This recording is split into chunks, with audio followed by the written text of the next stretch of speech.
ಮನೆಯವ್ರಿಗೆ ನಮ್ಮ ಅಣ್ಣನ ನೆನಪೇ ಬರ್ತಿಲ್ವಾ? ನಾವೆಲ್ಲ ಇಲ್ಲಿದ್ದೀವಿ, ಅಲ್ಲಿ ಪಾಪ ನಮ್ಮ ಅಣ್ಣ ಒಬ್ಬನೇ ಏನು ಮಾಡ್ತಿದ್ದಾನೋ ಏನೋ. ನಾನಿಲ್ಲಿ ಬಂದಿರೋದು ಗೊತ್ತಾಗಿ ನನ್ನ ಮೇಲೆ ಅದೆಷ್ಟು ಕೋಪ ಮಾಡ್ಕೊಂಡಿದ್ದಾನೋ ಏನೋ. ಏನಪ್ಪ ಮಾಡೋದು? ವಂಶಿ, ಅಪ್ಪ ಅಮ್ಮ ಬಂದಾಯ್ತಲ್ಲ, ಇನ್ನೂ ಯಾಕೆ ಅಳ್ತಾ ಇದ್ಯಾ? ಸ್ವಲ್ಪ ಸಮಾಧಾನ ಮಾಡ್ಕೋ. ವಂಶಿ, ಎಲ್ಲ ಸರಿ ಹೋಯ್ತಲ್ಲಮ್ಮ. ನೋಡು, ಅಪ್ಪ ಅಮ್ಮ ಎಲ್ಲ ನಿನ್ ಜೊತೆನೇ ಇದ್ದಾರಲ್ವಾ, ಇನ್ನೂ ಯಾಕೆ ಅಳ್ತಿದ್ಯಾ? ಸಮಾಧಾನ ಮಾಡ್ಕೋ. ಬಾ ಇಲ್ಲಿ, ನನ್ನ ಪಕ್ಕದಲ್ಲಿ ಕೂತ್ಕೋಬಾ. ನಾನು ಎಲ್ಗೂ ಬರಲ್ಲ, ಅಪ್ಪನ ಜೊತೆನೇ ಇರ್ತೀನಿ.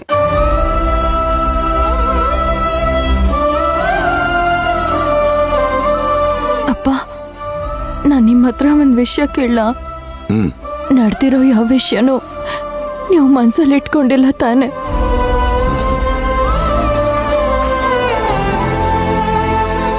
ಇನ್ಮೇಲೆ ಯಾವತ್ತು ನನ್ನ ಈ ಥರ ಬಿಟ್ಟು ಹೋಗೋ ನಿರ್ಧಾರ ಮಾಡಬೇಡಿ. ಅಂತ ಆಲೋಚನೆ ಏನಾದ್ರು ಬಂದ್ರೆ ನನ್ನ ಸಾಯಿಸಿ ಆಮೇಲೆ ಹೋಗಿ. ಏಯ್ ವಂಶಿ, ಯಾಕೆ ಆ ಥರ ಮಾತಾಡ್ತೀಯ?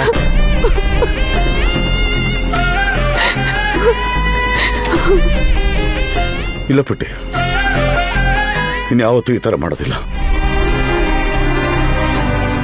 ನೋಡ, ನಮ್ಗೆ ನೀನು ಖುಷಿಯಾಗಿರ್ಬೇಕಣಪ್ಪ,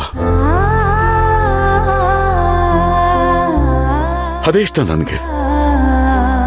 ಅಮ್ಮ, ಅಪ್ಪಂಗೇನೋ ಮುಂಗೋಪ. ನೀವು ಯಾಕೆ ಹೀಗೆ ಮಾಡಿದ್ರೆ? ನೀವು ಅವ್ರಿಗೆ ಹೇಳ್ಬೋದಾಗಿತ್ತು ತಾನೆ. ಅದು ನೀನು ಮತ್ತೆ ಅಳಿಯಂದ್ರು ಖುಷಿಯಾಗಿರ್ಲಿ ಅಂತ ಹಾಗೆ ಮಾಡಿದ್ವಿ. ಇಷ್ಟು ನೋವಾಗುತ್ತೆ ಅಂದ್ರೆ ಇನ್ಯಾವತ್ತೂ ಈ ಥರ ಮಾಡಲ್ಲ ಅಮ್ಮ.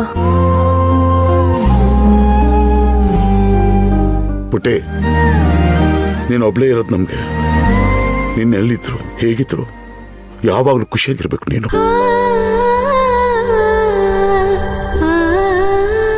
ನಮ್ಮಿಂದ ನಿನ್ನ ಬದುಕಿಗೆ ಯಾವ ತೊಂದರೆನೂ ಆಗಬಾರ್ದು ಅಂತ ಈ ಕೆಲಸ ಮಾಡ್ತೀವಿ ಕಣ. ಇನ್ಯಾವತ್ತೂ ಮಾಡೋದಿಲ್ಲ.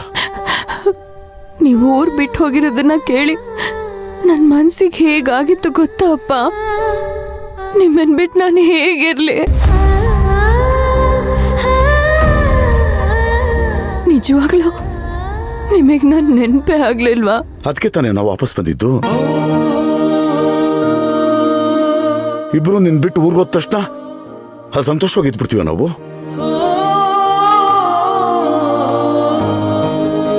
ನೆನಪಲ್ಲಿಟ್ಕೋ, ನಾವಿಬ್ರು ನಿನ್ ಕಣ್ಮುಂದೆನೇ ಇರ್ತೀವಿ, ಆಯ್ತಮ್ಮ?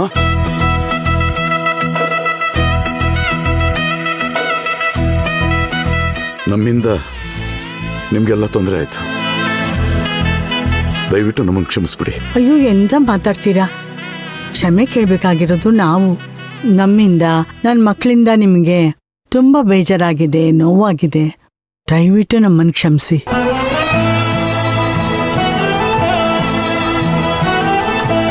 ಬಿಗ್ರೆ, ಅವಳು ನಿಮ್ಮ ಮೇಲೆ ಪ್ರಾಣನೇ ಇಟ್ಕೊಂಡಿದ್ದಾಳೆ.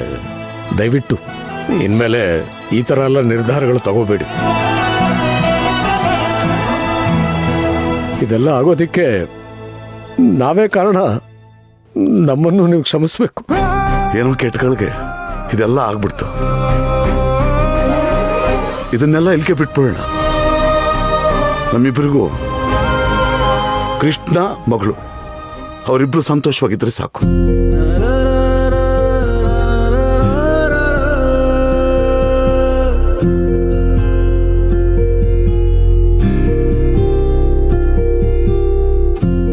ಏ ಕೃಷ್ಣ, ಏನೋ ಇದು? ಒಳ್ಳೆ ಶೋಕೇಸಲ್ಲಿ ಕೂರ್ಸೋ ಗೊಂಬೆ ತರ ಕೂತಿದೆಯಲ್ಲ. ಮೊದ್ಲು ನಿಮ್ಮ ಅತ್ತೆ ಮಾವನ ಹತ್ರ ಕ್ಷಮೆ ಕೇಳು.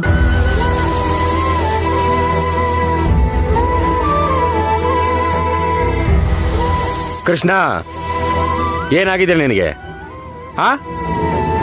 ಇವತ್ತು ಇವ್ರ ಜಾಗದಲ್ಲಿ ಬೇರೆ ಯಾವ್ದಾರು ಇದ್ದಿದ್ರೆ ಇವ್ರ ಮಗಳ ಯಾವಾಗಲೂ ಕರ್ಕೊಂಬಂದ್ಬಿಟ್ಟಿರೋರು ಮನೆಗೆ. ನೀನ್ ಮಾಡಿದ ತಪ್ಪನ್ನ ಇವ್ರ ತಲೆ ಮೇಲೆ ಹಾಕೊಂಡಿದ್ದಾರೆ. ತಪ್ಪು ಮಾಡಿದ್ ನೀನು ಕ್ಷಮೆ ಕೇಳು. ಏ ಕೃಷ್ಣ, ನಿನಗೆ ಹೇಳ್ತಿರೋದು. ಬಿಡ ಮೂರ್ತಿ, ಬಿಡ.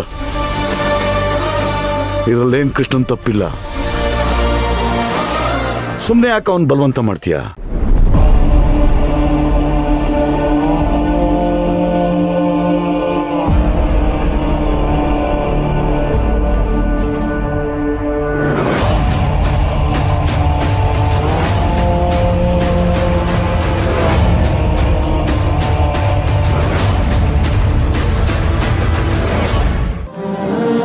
ಚಿಕ್ಕ ವಯಸ್ಸಿಂದ ಅಣ್ಣ ಅಂದರೆ ನನಗೆ ತುಂಬ ಗೌರವ.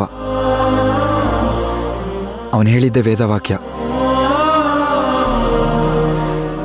ಅದು ಸರಿನಾ ತಪ್ಪ ಅಂತ ಕೂಡ ನಾನು ಯೋಚನೆ ಮಾಡಲ್ಲ. ಅವನು ಹೇಳಿದ್ಮೇಲೆ ಮುಗೀತು.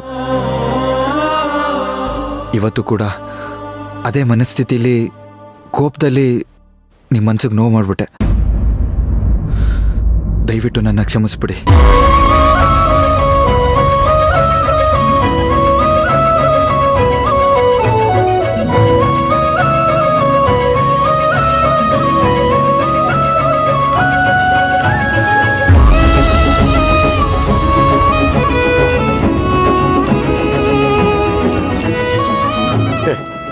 ಪರವಾಗಿಲ್ಲ ಬಿಡು ಕೃಷ್ಣ, ಏನೋ ಕೆಟ್ಟಗಳಿಗೆ ಅದಕ್ಕೆ ಕೈ ಮುಗಿತೀಯಾ?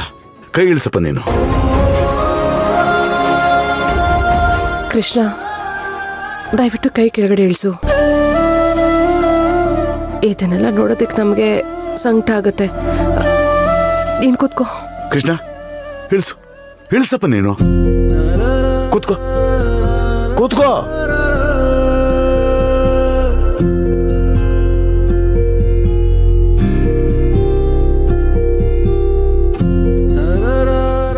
ಬಾ, ತಲೆ ಮೇಲಿಂದ ಒಂದು ದೊಡ್ಡ ಭಾರ ಕಳೆದೋದಂಗಾಯ್ತು. ವಸು, ಕಾಫಿ. ಎಲ್ಲರಿಗೂ ಹೊತ್ತು ಎನರ್ಜಿ ಹೊಟ್ಟೋಗಿದೆ. ಕಾಫಿ ಕುಡಿದ್ರೆ ಎನರ್ಜಿ ಬರ್ಬೋದು. ಪ್ಲೀಸ್. ಬನ್ನಿ, ನಾನು ಬರ್ತೀನಿ.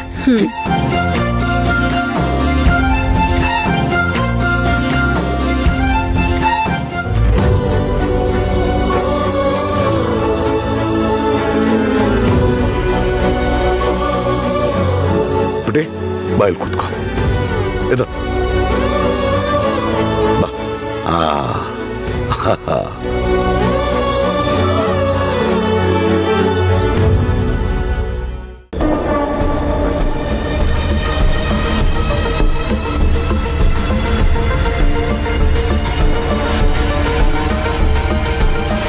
ಇಷ್ಟೊತ್ತಾದರೂ ಇವರು ಇನ್ನೂ ಬರಲಿಲ್ವಲ್ಲ?